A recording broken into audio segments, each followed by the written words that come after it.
Bismillahirrahmanirrahim. Assalamualaikum warahmatullahi wabarakatuh.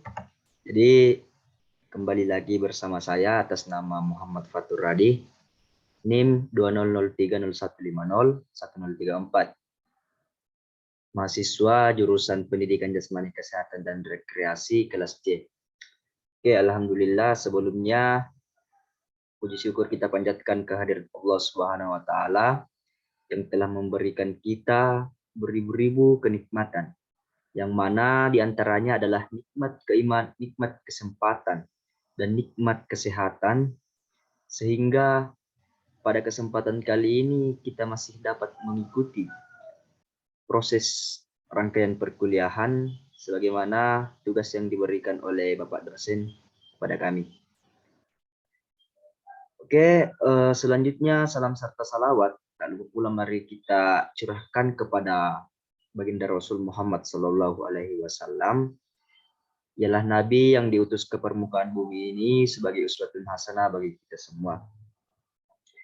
Oke, jadi pada video kali ini, seperti pada video-video sebelumnya, jadi saya akan mempresentasikan tentang materi yang berkaitan dengan pengertian keterampilan dan faktor yang mempengaruhinya. Oke, jadi langsung saja untuk mengefisienkan waktu, kita masuk saja pada materinya. Pengertian keterampilan dan faktor yang mempengaruhinya. Bisa kita lihat di sini, itu yang pertama adalah pemahaman tentang keterampilan gerak. Oke, jadi sebelumnya, keterampilan gerak itu dapat dipahami batasannya dengan dua cara. Bisa kita lihat di sini yang pertama adalah tugas-tugas gerak, ataupun bisa kita lihat sebagai tugas-tugas gerak. Jadi adapun contohnya tugas-tugas gerak yaitu seperti olahraga panahan, biliar atau memahat. Kemudian dilihat dari cara ini, keterampilan dapat diklasifikasikan dengan berbagai dimensi atau menurut karakteristiknya yang menonjol. Kemudian yang kedua, keterampilan dapat juga dilihat dalam kaitannya dengan keadaan yang membedakan antara yang terampil dan yang tidak terampil. Maksudnya di sini adalah keterampilan dari kategori kedua ini lebih berkaitan dengan tingkat kemahiran dalam penguasaan suatu tugas gerak. Istilah keterampilan sulit untuk didefinisikan dengan suatu kepastian yang tidak dapat dibantah. Keterampilan dapat menunjuk pada aksi khusus yang ditampilkan atau pada sifat di mana keterampilan itu dilaksanakan. Di pihak lain, keterampilan juga bisa digunakan sebagai kata sifat. Walaupun kalau hal ini digunakan, kata tersebut sudah berubah strukturnya hanya menjadi terampil.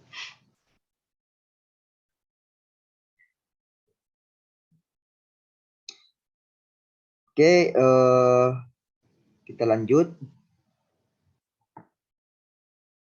Yang mana di sini Smith mengatakan pada tahun 1991 yang mengatakan bahwa mencoba menggambarkan definisi keterampilan tersebut dengan meminjam definisi yang diciptakan oleh E.R. Guthrie yang mengatakan bahwa keterampilan merupakan kemampuan untuk membuat hasil akhir dengan kepastian yang maksimum dan pengeluaran energi dan waktu yang minimum.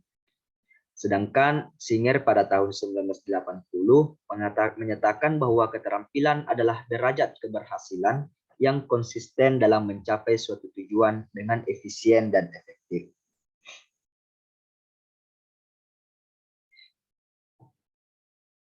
Jadi kedua definisi di atas itu walaupun dinyatakan secara berbeda namun sama-sama memiliki unsur pokok yang menjadi ciri dari batasan keterampilan tersebut.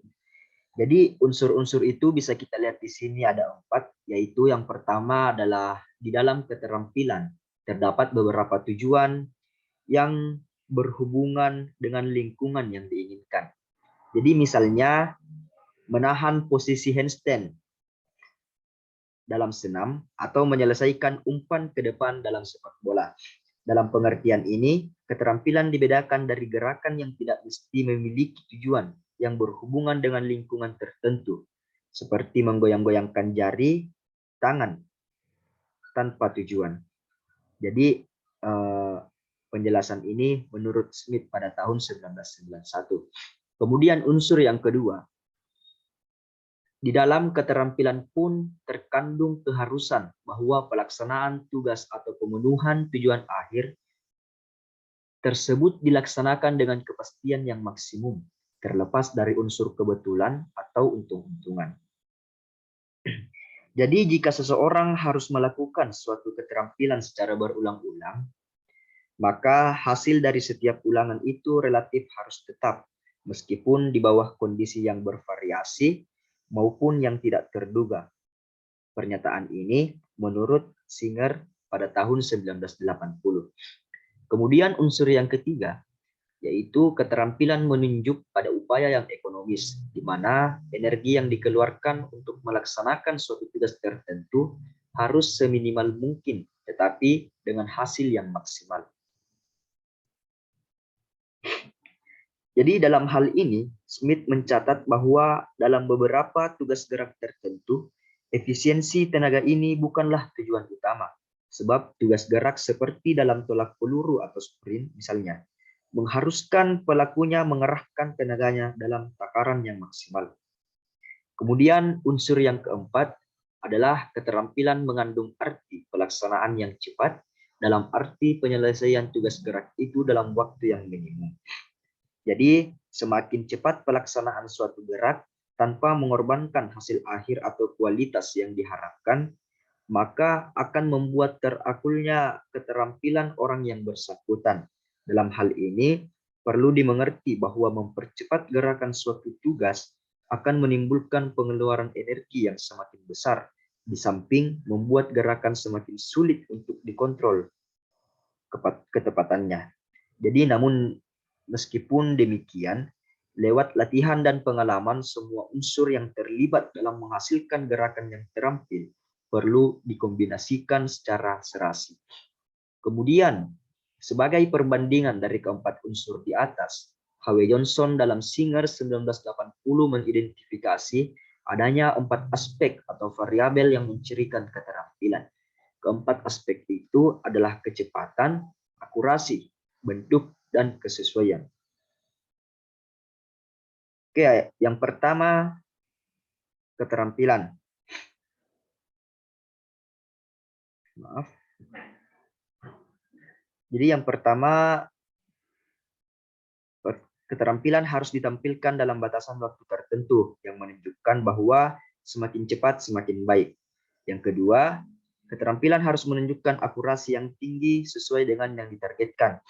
Yang ketiga, keterampilan pun harus dilaksanakan dengan kebutuhan energi yang minimal atau form atau bentuk menunjuk pada usaha yang ekonomis. Kemudian yang terakhir, keterampilan pun harus juga adaptif, yaitu tetap cakap meskipun di bawah kondisi yang berbeda-beda.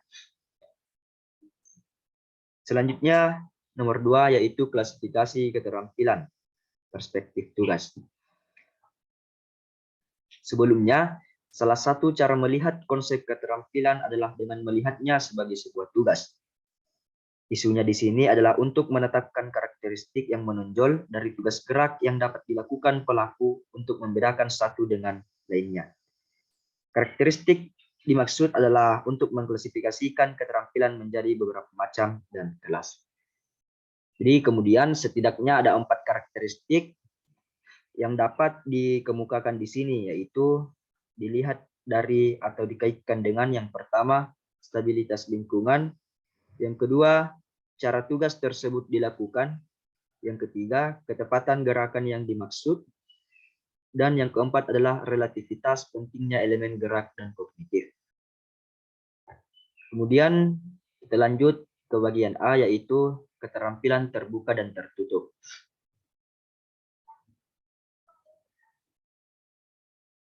Keterampilan bisa dibedakan antara keterampilan terbuka dan tertutup. Hal itu berkaitan dengan kondisi lingkungan atau environment pada saat keterampilan yang bersangkutan dilakukan. Kemudian Smith mengemukakan pada tahun 1991 bahwa keterampilan terbuka atau open skill adalah keterampilan yang ketika dilakukan, lingkungan yang berkaitan dengannya bervariasi dan tidak dapat diduga. Ini hampir sama seperti yang dikemukakan oleh Magill pada tahun 1985, yang menyebutkan bahwa keterampilan terbuka adalah keterampilan-keterampilan yang melibatkan lingkungan yang selalu berubah dan tidak bisa diperkirakan. Selanjutnya, Smith dan Magill sama-sama mendefinisikan keterampilan tertutup atau closed skill sebagai keterampilan yang dilakukan dalam lingkungan yang relatif stabil dan dapat diduga. Selanjutnya yang kedua adalah keterampilan diskrit, kontinus, dan serial. Bisa kita lihat di sini yang pertama itu keterampilan diskrit atau discrete skill diartikan oleh Smith sebagai keterampilan yang dapat ditentukan dengan mudah awal dan akhir dari gerakannya yang lebih sering berlangsung dalam waktu singkat. Kemudian yang kedua, Magill menyebutkan bahwa jika suatu keterampilan mempunyai awal dan akhir gerakan yang selalu berubah-ubah, maka keterampilan itu dikategorikan sebagai keterampilan berkelanjutan atau continuous skill. Kemudian yang ketiga, keterampilan serial atau serial skill, yang mana menurut pandangan Smith adalah keterampilan yang sering dianggap sebagai suatu kelompok dari keterampilan-keterampilan diskrit yang digabung untuk membuat keterampilan baru atau keterampilan yang lebih kompleks.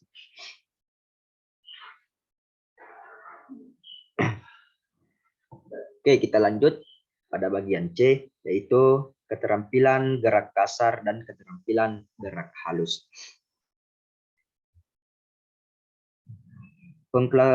Pengklasifikasikan yang terakhir dikenal dengan keterampilan gerak kasar dan gerak halus, di mana ketepatan menjadi penentu dari keberhasilannya.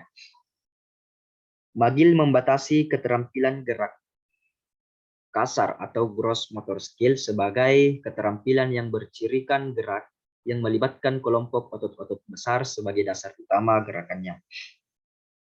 Dikatakan demikian karena seluruh tubuh biasanya berada dalam gerakan yang besar, menyeluruh, penuh, dan nyata. Kemudian keterampilan ini dengan demikian tidak terlalu menekankan ketepatan dalam pelaksanaannya, serta tentunya merupakan kebalikan dari keterampilan gerak halus.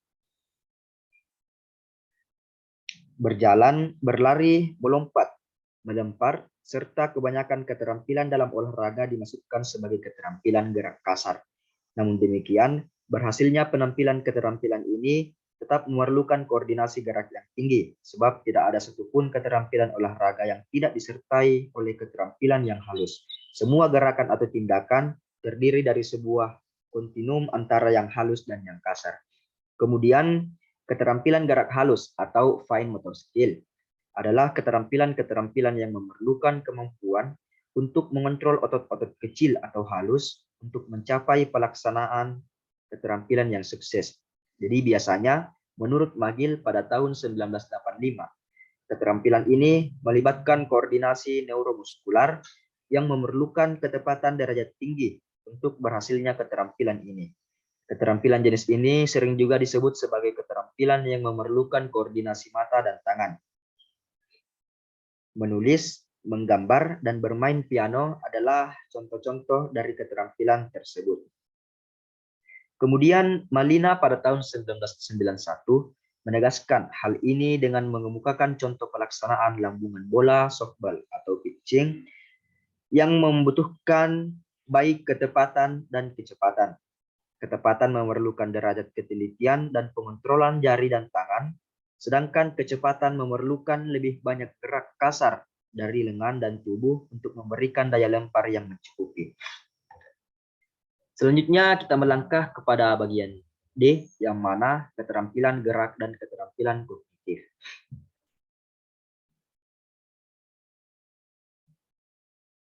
Jadi menurut Smith, dalam keterampilan gerak, penentu utama dari keberhasilannya adalah kualitas dari gerakan itu sendiri tanpa memperhatikan persepsi serta pengambilan keputusan yang berkaitan dengan keterampilan yang dipilih.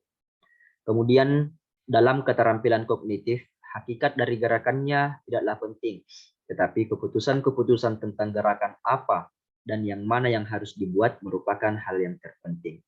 Jadi pendeknya ataupun lebih singkatnya, keterampilan kognitif terutama berkaitan dengan pemilihan apa yang harus dilakukan, sedangkan keterampilan gerak terutama berkaitan dengan bagaimana melakukannya.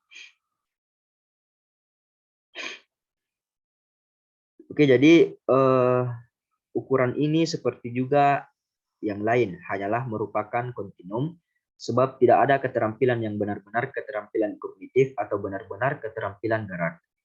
Setiap keterampilan memerlukan kombinasi dari keduanya.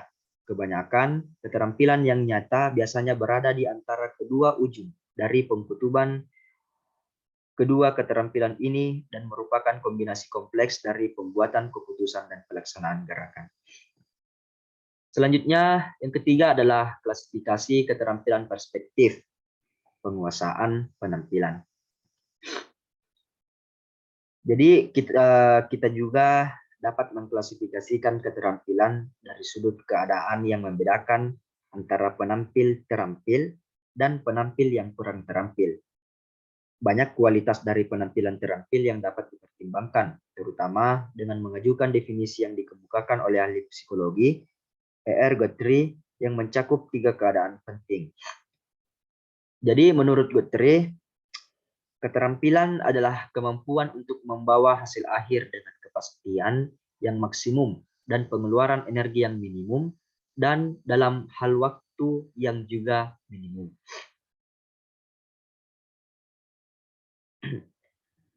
Kemudian kita melangkah pada bagian A atau bagian yang pertama adalah kepastian maksimum dari pencapaian tujuan. Salah satu kualitas dari penguasaan keterampilan adalah kepastian gerakan. Untuk menjadi terampil berarti bahwa seseorang harus dapat memenuhi tujuan penampilan atau hasil akhirnya dengan kepastian yang maksimum. Sebagai contoh, banyak orang mampu melemparkan anak panah dari ke titik tengah lingkaran target. Tetapi aksi itu sendiri tidak memastikan bahwa orang-orang tersebut bisa disebut pemain terampil. Bagi mereka, hasil seperti itu bisa jadi merupakan lemparan keberuntungan setelah ratusan kali lemparan yang gagal. Hanya pemain yang dapat melakukan lemparan berulang kali dengan hasil akhir yang selalu pastilah yang pantas disebut pemain terampil. Di dalamnya tidak ada hasil yang sifatnya untung-untungan. Itulah sebabnya mengapa publik selalu mengagumi atletik juara yang dalam waktu yang sangat kritis dan kesempatan yang sekali-kalinya dapat menghasilkan aksi terampil yang menghasilkan skor dan merubah kemenangan bagi tim. Kemudian yang kedua, pengeluaran energi minimum. Kualitas kedua dari penguasaan keterampilan adalah meminimalkan dan kadang bermakna memelihara energi yang diperlukan pada penampilan. Untuk beberapa keterampilan, penghematan tentu energi bukan tujuan utama, karena aksi seperti tolak peluru misalnya. Justru diperlukan adanya pengeluaran energi yang benar-benar maksimal untuk memperoleh jarak tolakan yang juga maksimal. Tetapi untuk banyak keterampilan lainnya, meminimalkan pengeluaran energi berarti pengurangan atau penghilangan gerakan yang tidak diharapkan. Karakteristik ini benar-benar diperlukan untuk penampil yang harus menghemat energi untuk mencapai sukses. Jadi contohnya adalah para atlet triathlon atau pegulat yang dalam saat-saat menjelang akhir harus menghemat energi tanpa kehilangan ketepatan gerakannya. Jadi pemahaman tentang penghematan energi mengindikasikan bahwa pemain yang terampil dalam mengatur gerakannya dengan cara mengurangi keterlibatan pemikiran dalam pelaksanaan gerakan. Pemain yang menghasilkan gerakan secara otomatis dapat mengarahkan konsentrasi dan perhatiannya pada aspek lain seperti strategi atau taktik bertanding. Meminimalkan pengeluaran energi pada gerakan merupakan tujuan penting bagi penguasaan keterampilan melalui otomatisasi gerakan sebagai hasil dari latihan. Oke, setelah kita lanjut ya pada bagian C, yaitu waktu gerakan yang minimum. Kualitas ketiga dari penguasaan keterampilan adalah berkurangnya waktu atau meningkatnya kecepatan pada saat gerakan dilakukan. Jadi banyak atlet seperti sprinter, perenang, dan pembalap yang menetapkan tujuan dari pelatihannya adalah mengurangi waktu tempuh dari pelaksanaan aksinya. Jadi semakin sedikit waktu yang digunakan, maka semakin cepat pelaksanaan gerakannya, yang untuk beberapa cabang benar-benar menentukan tingkat keberhasilannya. Jadi oleh karena itu, peningkatan keterampilan dari cabang olahraga yang bersangkutan termasuk juga di dalamnya penambahan unsur kecepatan sebagai upaya meminimalkan waktu. Oke, yang keempat adalah konsep dalam keterampilan motorik. Jadi bagian A yaitu perbedaan individual. Pada bagian awal tentang faktor pribadi, dikatakan bahwa setiap individu memiliki perbedaan dalam banyak hal dengan individu lainnya. Pengalaman kita sehari-hari dan penyelidikan secara empirik pun menyatakan hal yang sama tentang hal ini, bahwa individu memang berbeda-beda. Ambillah entah dari lingkungan yang kita sendiri, baik dalam lingkungan bermain maupun dalam lingkungan sekolah. Kita akan segera dapat melihat adanya perbedaan-perbedaan itu jika kita membandingkan kemampuan kita dengan kemampuan seseorang lainnya. Ada orang yang mampu berlari cepat, ada juga yang lambat, atau ada orang yang belajar gerak dengan cepat, ada juga yang nampak mengalami kesulitan. Maka daripada itu, Singer pada tahun 1980 menyatakan bahwa sumber perbedaan dalam hal keterampilan tersebut bisa bermacam-macam. Hal itu bisa karena berbeda dalam hal fisik, kemampuan atau abilities, gaya belajar, sikap, emosi, serta pengalaman-pengalaman masa lalu yang memiliki kaitan dengan tugas yang dipelajari. Kesemua faktor tadi memang saling berhubungan dan memberikan sumbangannya sendiri-sendiri terhadap penguasaan keterampilan. Oke, lanjut bagian B, yaitu kemampuan dan keterampilan. Karena kita sedang berhubungan dengan pembelajaran gerak, perbedaan individual yang akan dibahas pun lebih ditekankan pada aspek yang berhubungan langsung dengan gerak itu sendiri. Salah satu hal yang paling sering disinggung dan akan demikian untuk seterusnya adalah faktor kemampuan atau ability.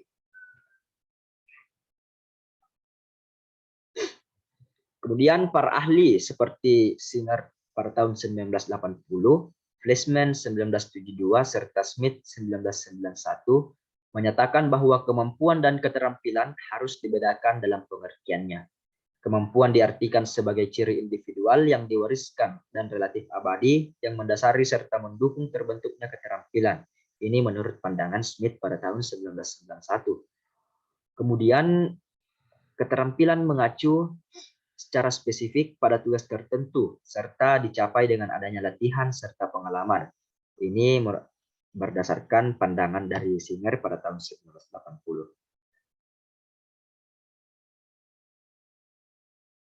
Jadi dengan demikian kemampuan gerak atau motor ability itu banyak macamnya, tidak hanya terbatas pada sesuatu yang berhubungan langsung dengan keterampilan dalam bidang olahraga. Kemampuan itu pun bisa dibedakan dari mulai ketajaman visual dan milik warna, konfigurasi tubuh, kemampuan numerik, kecepatan reaksi, ketangkasan manual, kepekaan kinestetis, dan masih banyaknya lagi. Kemudian di sini bisa kita lihat bahwa menurut Fleischmann dalam Smith 1991 dan Singer 1980, kemampuan gerak terdiri atas yang pertama kecermatan kontrol atau kontrol precision, yang artinya terutama melibatkan gerakan-gerakan yang dikontrol otot besar. Kemudian yang kedua, koordinasi anggota badan atau multi-limb coordination, yang artinya koordinasi bersamaan dari gerakan-gerakan sejumlah anggota badan. Kemudian yang ketiga, orientasi ruang atau respon orientation, pemilihan respon yang benar atau diskriminasi visual tanpa memperhatikan ketepatan dan koordinasi. Yang keempat, waktu reaksi atau reaction time, yang artinya kecepatan merespon suatu stimulus. Kemudian kontrol kecepatan atau rate control, yang artinya penyesuaian gerak secara antisipatif yang terus-menerus pada tanda-tanda keadaan yang berubah-ubah. Selanjutnya, kecepatan gerakan lengan atau speed arm movement, yang artinya kecepatan di mana ketepatan tidak penting. Kemudian yang ketujuh, ketangkasan manual atau manual dexterity, yang artinya manipulasi objek-objek besar di bawah kondisi kecepatan. Kemudian ketangkasan jemari atau finger dexterity, yang artinya manipulasi objek-objek kecil dengan ketepatan dan kontrol. Yang selanjutnya kestabilan lengan dan tangan, yang artinya pengontrolan gerak lengan dan tangan baik ketika tanpa berpindah tempat maupun pada saat berpindah. Kemudian yang ke-10, kepekaan pergelangan dan jari, yang mana kegiatan menepuk atau mengetuk. Dan yang terakhir adalah kepekaan kinestetik atau kinesthetic sensitivity, yang artinya menyangkut kepekaan untuk menyadari posisi anggota tubuh dalam hubungannya dengan posisi tubuh.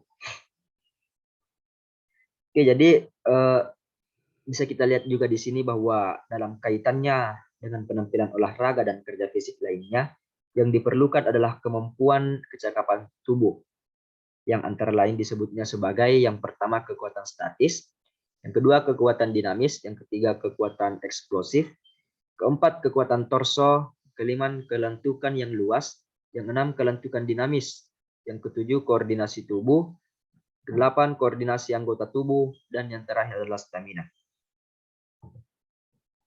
Jadi karena dipandang sangat beragam dan tidak pastinya pengidentifikasian kemampuan gerak ini, maka Singer lebih menyukai memilih 4 kemampuan yang bersifat lebih langsung hubungannya dengan keterampilan olahraga. Yaitu yang pertama adalah koordinasi, kinestetis, keseimbangan, dan kecepatan gerak. Oke, materi yang terakhir adalah pola gerak dan keterampilan. Jadi pola gerak menurut Malina pada tahun 1991 merupakan gerak dasar atau gerakan-gerakan yang dilibatkan dalam menampilkan suatu tugas tertentu. Tekanannya adalah pada gerakan-gerakan yang menyusun tugas gerak tertentu. Dalam hal ini, apa yang menjadi dasar penamaan pola gerak sama dengan keterampilan. Tetapi keterampilan lebih menekankan pada ketepatan, ketelitian, dan keefisienan penampilannya. Jadi sebagai contoh dari pola gerak adalah lokomotor. Pelaku bebas memilih dari sekian aksi gerak, apakah mau berjalan, berlari, atau melompat, untuk berpindah dari satu tempat ke tempat yang lain. Jadi berjalan memang merupakan sebuah keterampilan yang dikembangkan dengan lebih baik lagi dari sekedar bisa berjalan. Untuk bisa mengatakan berjalan sebagai keterampilan, tentunya seseorang harus melatihnya sedemikian rupa sehingga berjalannya bisa dilakukan secara baik, tepat, dan efisien. Jadi pada dasarnya keterampilan merupakan penghalusan gerak dari pola-pola gerak dasar. Oke, jadi untuk presentasi saya mungkin cukup sampai di sini. Apabila ada kesalahan, mohon dimaafkan. Saya akhiri dengan ucapan Assalamualaikum warahmatullahi wabarakatuh.